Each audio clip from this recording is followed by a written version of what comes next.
아시는 것처럼 그 한국에 왔던 개신교 최초의 선교사는 언더우드와 아펜셀러라는 두 분입니다.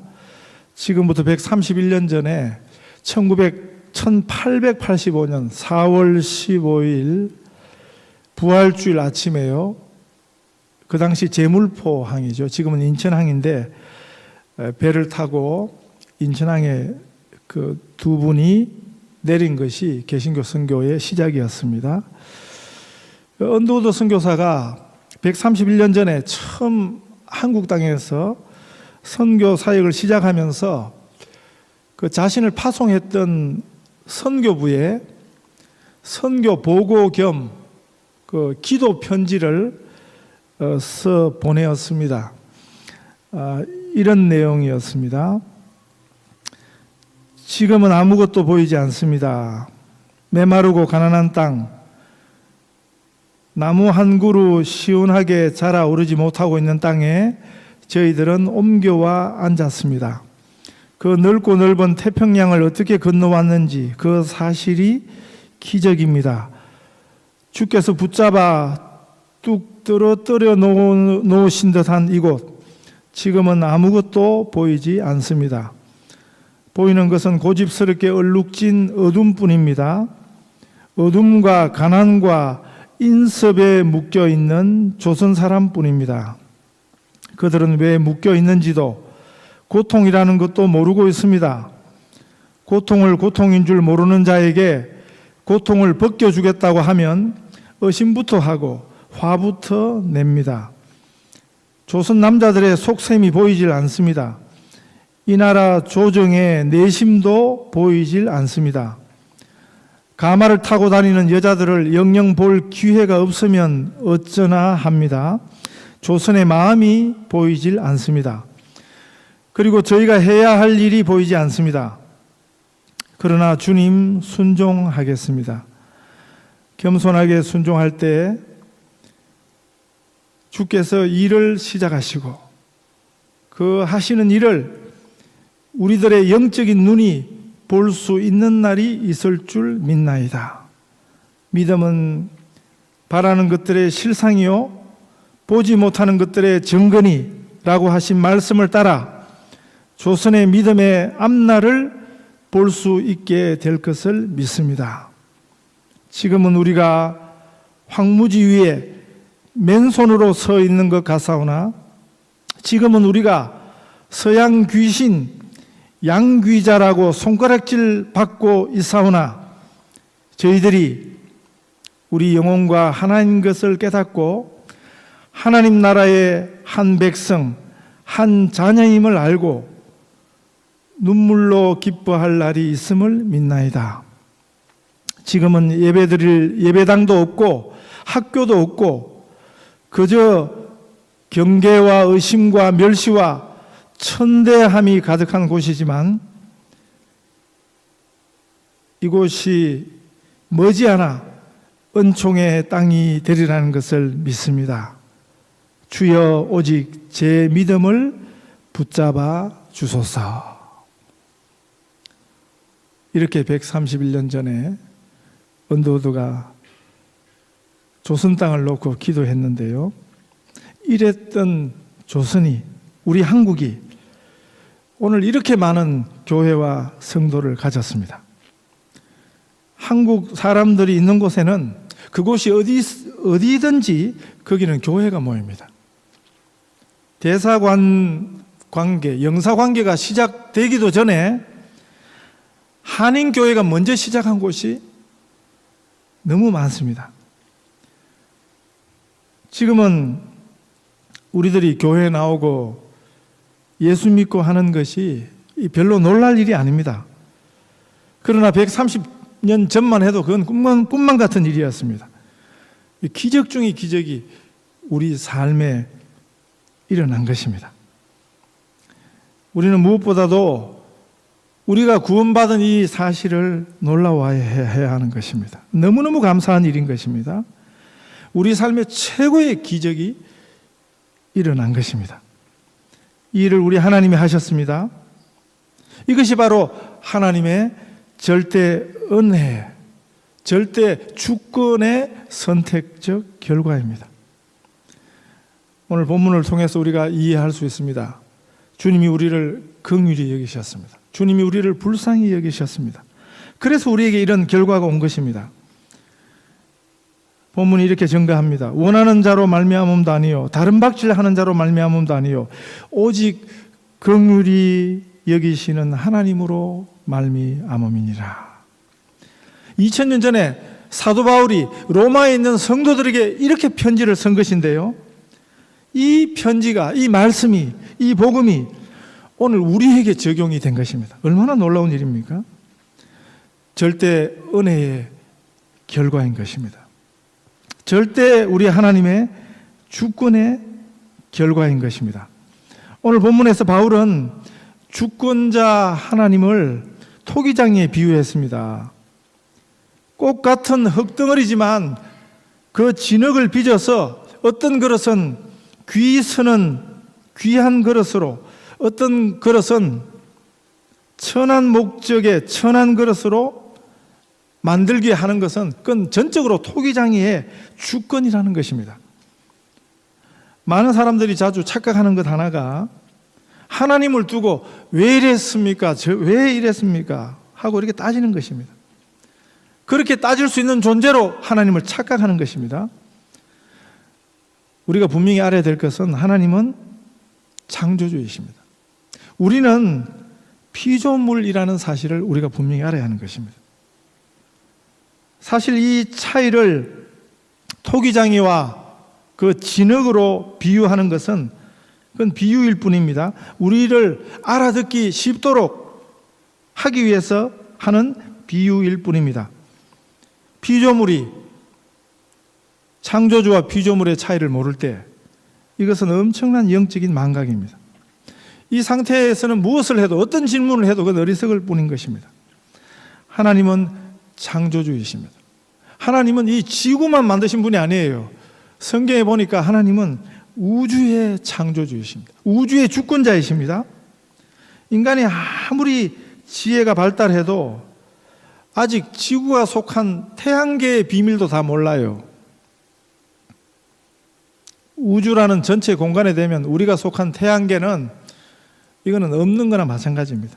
태평양 바다의 모래 한 알만한 것입니다. 일본서 달 표면 사진을 찍었는데 지금까지 달 사진 중에서 제일 선명한 사진을 자기들이 찍었다, 이렇게 아주 자부심이 있습니다. 달 표면 사진 하나 찍고 그렇게 지금 떠들어대는 것입니다. 전체 우주에 되면 지구나 달이나 이건 없는 거나 마찬가지입니다. 우주가 그렇게 큰 것입니다. 아무도 우주의 넓이를 다 모르는 것입니다. 인간이 연구하고 관찰하고 인류 최대의 지혜를 가지고 과학기술로 나사가 5년 전에요, 목성을 탐사하기 위해서 그 탐사선을 보냈는데 그 이름이 주노입니다. 주노. 이번에 5년 동안 28억 킬로미터를 날아가 가지고 5년 전에 보냈는데 이제 5년 만에 목성 궤도에 성공적으로 진입을 했다. 이번 주간에 그 기사가 나왔습니다. 우리 태양계 안에, 태양을 중심으로 한 태양계, 그 안에 수성, 금성, 지구, 화성, 그리고 뭡니까? 목성이거든요. 네. 지구에서 보면 화성 다음에 목성입니다. 그 다음에 뭐 토성, 천왕성, 해왕성,冥王성. 근데 이제 겨우 지금 이제 목성에 5년 걸쳐가지고 겨우 5년 만에 지금 목성에 이제 그 탐사선이 진입을 했습니다. 그게 지금 우리 인간 지혜의 최고입니다. 우리 인간 지혜의 최대치가 난 결과가 이제 목성에 겨우 도달한 것입니다. 전체 우주의 크기에 되면 겨우 인류가 이제 온 지혜를 쏟아부어서 한 걸음 겨우 발을 뗐다 할 수 있을까요? 우리가 이 우주의 창조주이신 하나님, 우리가 믿는 분이 전능하사 천지를 만드신 하나님 아버지를 내가 믿습니다. 우리가 이렇게 고백하면서 예배를 시작했습니다. 꼭 기억을 하셔야 돼요. 성경을 통해서 하나님께서 스스로를 우리에게 알려주셨는데 이것을 계시라 그러는 것입니다. 성경도 하나님을 다 보여준 게 아니에요. 중요한 것 몇 개만 지금 말씀해 주셨습니다. 그 중에 하나가 하나님이 이 우주의 주인이시다, 주관자이시다, 창조주이시라는 사실입니다. 그래서 하나님은 우리가 따지는 대상이 아니에요. 하나님은 우리 믿음의 대상이에요. 우리가 연구할 대상이 아니에요. 하나님은 우리가 알아가고 배워가야 할 뿐이지, 우리 책상 앞에 놓고 왜 이랬습니까? 왜 저랬습니까? 하고 따질 수 있는 그런 대상이 아닙니다. 그런데 많은 우리 인생들이 감히 하나님을 향해서 따지고 있습니다. 하나님은 우리 믿음의 대상인데 우리 믿음이라는, 우리 지혜라는 것, 우리 지식이라는 것, 이거는 너무나 부족한 것입니다.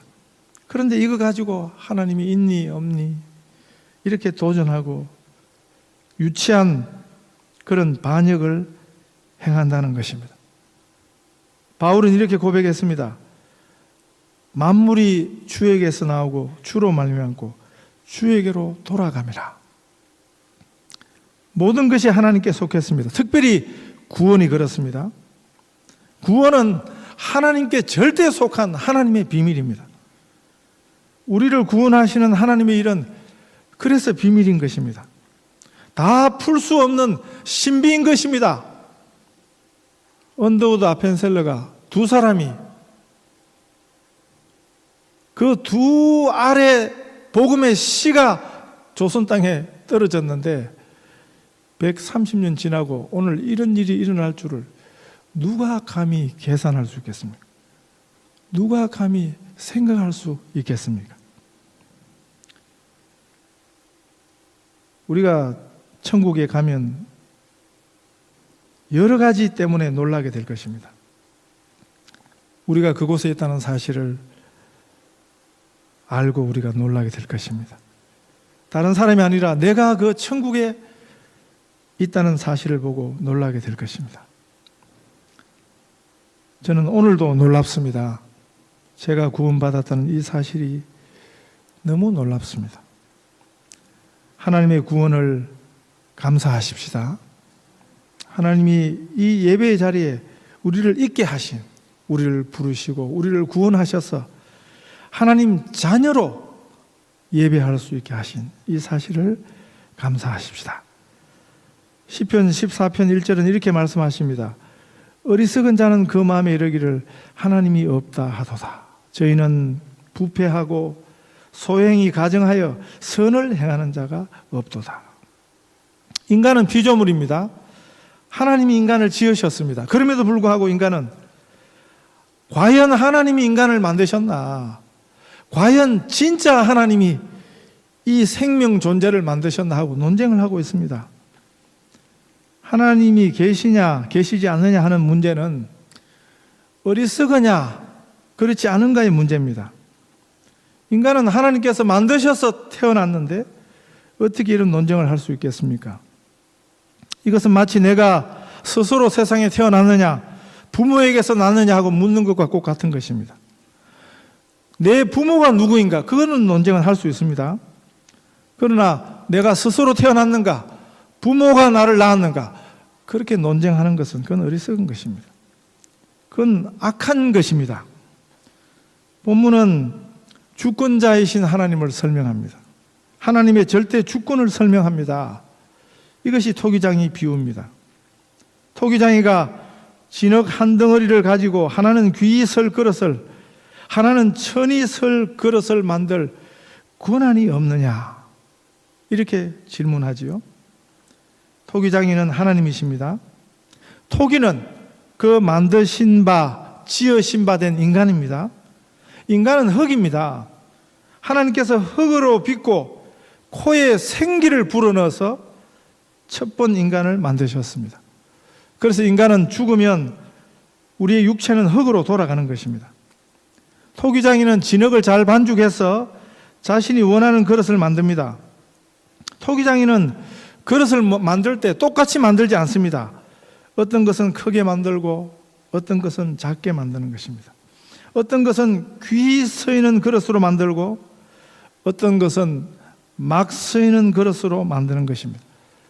어떤 것은 밖에서 쓰는 그릇을 만듭니다. 어떤 것은 안에 들여다 놓고 쓰는 그릇을 만드는 것입니다.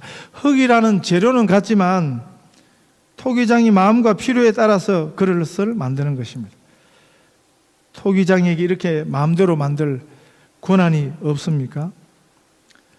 이것은 마치 예술 작품이요, 예술가에게 왜 나를 이렇게 만들었냐 할 수 없는 것과 마찬가지인 것입니다. 왜 나는 이런 색을 칠하느냐 말할 수 없는 것과 같은 것입니다. 그것은 예술가의 영감입니다. 창의력입니다. 그러면 인간은 무엇입니까? 인간은 하나님 마음대로 하는 장난감과 같은 존재입니까? 하나님의 주권은 인권을 무시하는 것입니까?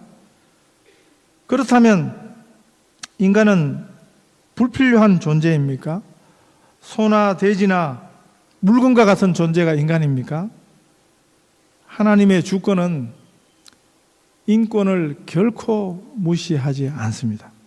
많은 사람들이 착각을 하는데요, 하나님의 주권을 너무 강조하면 인간의 인권이 무시되지 않는가? 그건 인간이 만든 잡설에 불과한 것입니다. 절대 그렇지 않습니다, 여러분. 바보 같은 생각을, 어리석은 생각을 교회 안에도 하시는 분들이 있습니다. 여러분, 그렇지 않습니다. 성경에서 그래서 하나님이 어떤 분인가를 잘 배우셔야 하는 것입니다. 우리 토기장이신 하나님은 실수가 없으십니다. 하나님은 인생이 아니십니다. 그분은 우리를 사랑하셔서 그분의 모든 능력을 우리를 위해서 사용하십니다. 이걸 우리가 믿으셔야 됩니다. 절대로 우리에게 해를 끼치거나 실수를 하거나 잘못을 저지르는 분이 아닌 것입니다. 여기 우리 구원의 안심이 있거든요. 어떤 사람은요, 어릴 적에 그 부모가 하는 말을 우연히 들었습니다. 낳으려고 한 게 아닌데 실수로 낳았어. 인간은요, 실수로 아이를 낳을 수 있습니다. 그러나 우리를 구원하신 하나님의 절대 주권은 그렇지 않습니다. 하나님은 실수하시는 분이 아닙니다. 실수는 인간이 하는 것입니다. 그래서 실패도 인간이 하는 것입니다. 그러나 하나님은 그런 존재가 아닌 것입니다. 하나님의 절대 주권은 우리를 불편하게 만들지 않습니다. 하나님의 절대 은혜는 우리를 제한하지 않습니다. 그리스도 예수 안에서 우리가 하나님의 자녀가 되면 하나님의 주권은 축복이 되는 것입니다. 이것이 생명입니다. 영생입니다. 이것이 토기장이 비유인 것입니다. 하나님은 우리를 함부로 만드신 것이 아니고 꼭 필요하게 만드시는 분임을 믿으라는 것입니다.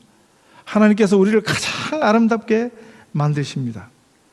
안심하십시오. 하나님 우리를 지켜주십니다. 우리를 보호해 주십니다. 우리를 실수로 만들거나 천하게 만들지 않습니다. 유대인에 비하면 사실 우리 민족은 하나님과 상관없는 민족이었습니다. 우리는 율법과 전혀 상관없는 민족인데 예수님을 우리가 어떻게 믿을 수 있게 되었습니까? 하나님의 절대 은혜의 결과인 것입니다. 우리가 오다 가다 하나님을 만난 게 아니에요. 우연히 하나님을 만난 게 아니에요. 하나님의 계획이었습니다.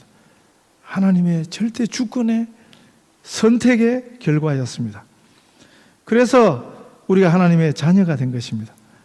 하나님께서 우리들을 약속의 자녀로, 복된 하나님의 자녀로 예수님 안에서 성령으로 인쳐 주셨습니다. 성령의 인은 하나님의 확정법입니다. 하나님의 확실한 도장이 뭐냐면 성령으로 인치시는 것입니다. 그래서 우리들이 오늘 교회에 다니게 된 것입니다. 하나님의 나라를 소유하게 된 것입니다. 하나님의 구원이 오늘 우리에게 오게 된 것입니다. 우리가 받은 구원이 얼마나 놀라운 것입니까? 이미 우리는요, 이 절대 은혜를 받은 것입니다. 절대 선택을 우리가 입은 것입니다. 감사하실 수 있기를 바랍니다. 우리가 자꾸 뭐를 또 다른 거를 열심히 또 구하는데 이미 우리에게 주신 바 이 은혜를 감사하시기 바랍니다.